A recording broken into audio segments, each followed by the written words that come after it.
On a 2024 Hyundai Kona like this one, if your air conditioning has stopped working, don't fret. Fret is just a pretentious way of saying scared, you simpleton.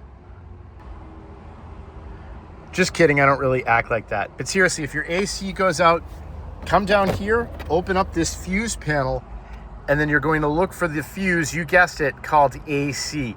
So in the top row, 3 over, and I believe there is another one.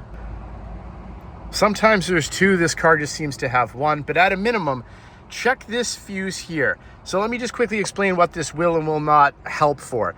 If your air is blowing out, but it isn't blowing out cold, you don't have a problem with the fuse. You probably have a problem with needing to recharge the AC.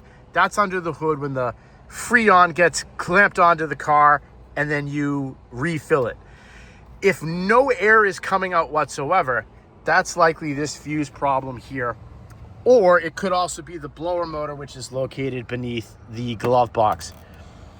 Put it in the comments what your problem is, and I will try to put you in the right direction. If it's a problem with your spouse, that might be beyond my ability. Well, I don't know. You can write about that too if you want.